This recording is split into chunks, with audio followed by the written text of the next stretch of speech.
women and children suffering in South Asia, especially in Bangladesh and Pakistan.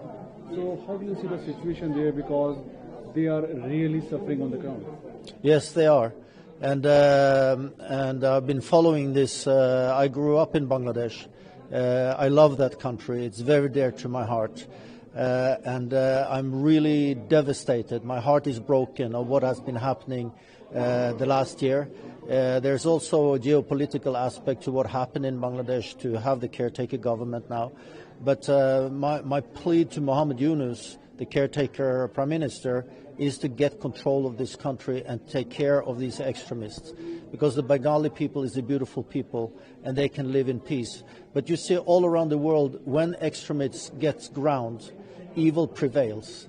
And even in Pakistan, but you see there is one aspect of the extremism, and then there is also the aspect of the cultural and social fabric where women comes out the last, you know.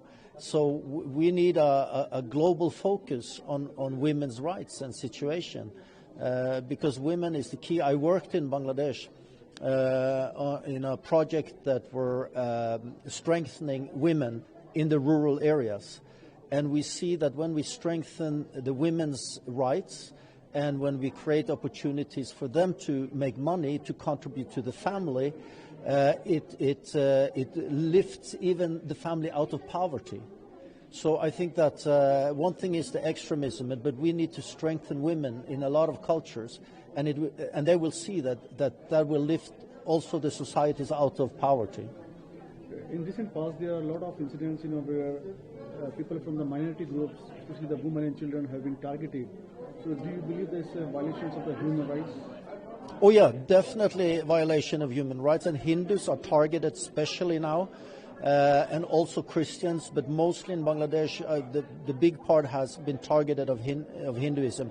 And this goes back even to the War of Independence in Bangladesh, where the Pakistani army deliberated attacked Hindus. And that is something that has to be, it's not easy, but someone has to speak out and say it's 2025. The world is small. We cannot let extremists take over this world. And Hindus, and what I'm so happy about is that the last year I've been working together with Muslim leaders, Hindu leaders, on initiative from India to build understanding and dialogue. And we try to do our small part to help the situation. But I accuse the UN for not addressing these issues. My last question to you about Pakistan, where women are really suffering in areas like Balochistan. Yes. So how do you see the situation there? Because nobody is listening to them. Because recent past, the women protesters were jailed and they were tortured. Yes, I know. And torture is a common thing in these countries. And again, I accuse the UN, because the UN is very, very dysfunctional. The governments that are kind of, at least let us say, letting these things happen, have a powerful voice in the UN.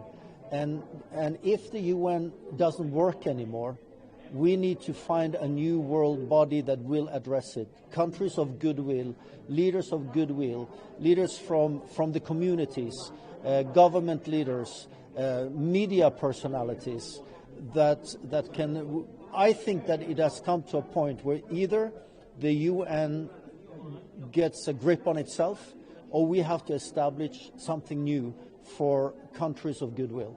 Thank you very much.